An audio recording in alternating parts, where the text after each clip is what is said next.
Bom dia, meu nome é Cristiano e eu sou professor de literatura. Hoje a gente vai falar sobre o simbolismo, tá? É uma escola literária que ela não teve uma expressão muito grande como as demais escolas no Brasil. O que acontece? Na verdade, somente a partir do século XX, quando é reavaliado toda a produção cultural literária do simbolismo, é que se dá a ela o devido valor para que ela seja uma das escolas que tenham favorecido a chegada do modernismo no Brasil. O simbolismo ele começa no Brasil em 1893 com a publicação de Missal, que é um poema em forma de prosa, e Broquéis, que é um poema em forma de poesia, do até então Cruz e Souza.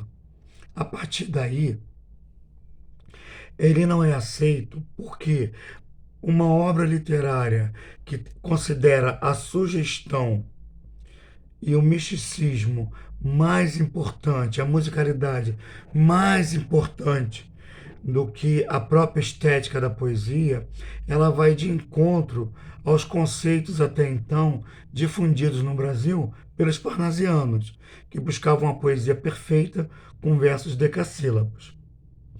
Cruz e Souza e Alfonso de Guimarães são as duas expressões maiores que a gente tem no simbolismo. Eram pessoas que tiveram uma vida sofrida, uma vida difícil, cercada pela morte, pela doença, e a gente percebe em suas obras uma, um certo peso, uma certa melancolia. Entre outras características, encontramos também a religiosidade, o misticismo, a busca do eu interior e a fuga da realidade. Essa receita do simbolista, ela não agradava ao público da época, tá? Então foi uma escola literária que ela chegou a passar despercebida, embora hoje se entenda que teve uma grande contribuição a partir do momento que ela começa a negar todo o pensamento parnasiano que buscava a perfeição da estética, por mais que tendo que ao buscar essa perfeição transgredisse de alguma forma as regras da poesia e até mesmo da gramática. Então, o simbolista, por mais que tenha essa característica psicológica intimista, ele acaba provocando, trazendo para a gente uma, uma obra que vai relatar de uma forma mais intensa e mais psicológica, né, o quadro em que vivia a nossa sociedade. Então, ok?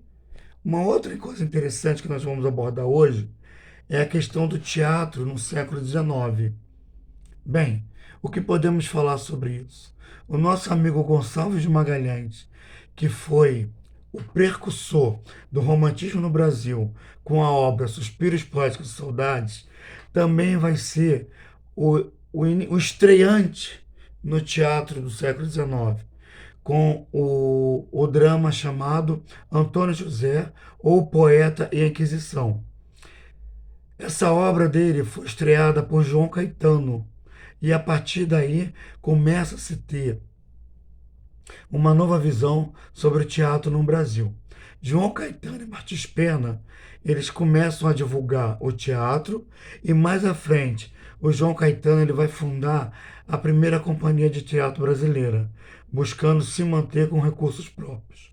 Entre outras características que nós podemos ressaltar no teatro brasileiro dessa época, são os dramas regionais, os dramas de costume, o realismo fantástico e algumas questões sociais.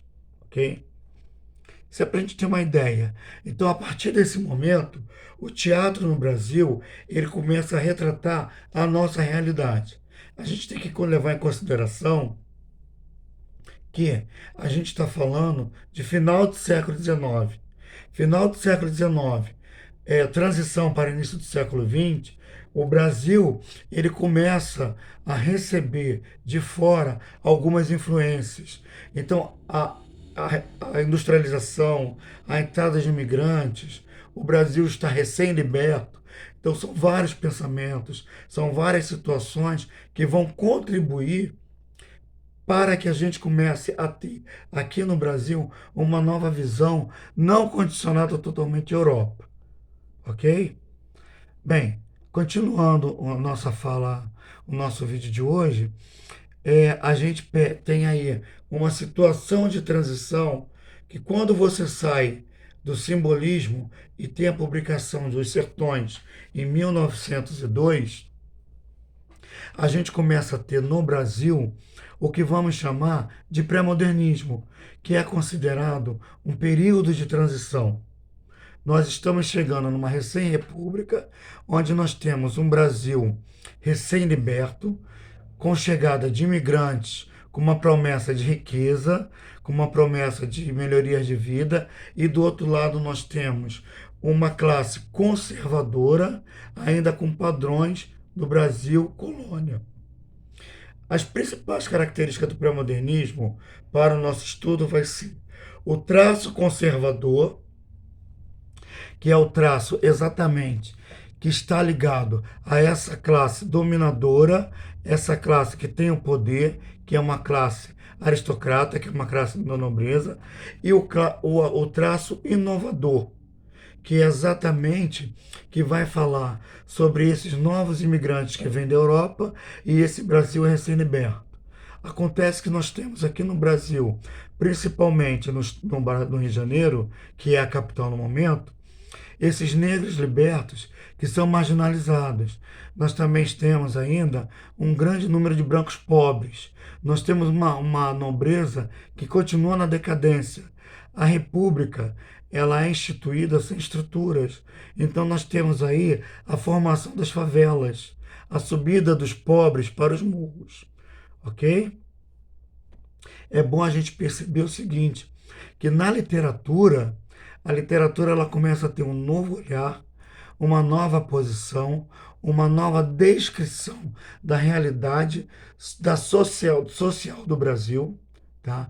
Ela começa a ter uma postura totalmente diferenciada no sentido de retratar as nossas pendências, e aí nós vamos ter nomes importantes, como é o caso de Euclides da Cunha, que vai falar sobre os sertões. Nessa sua obra, ele fala sobre a Guerra de Canudos.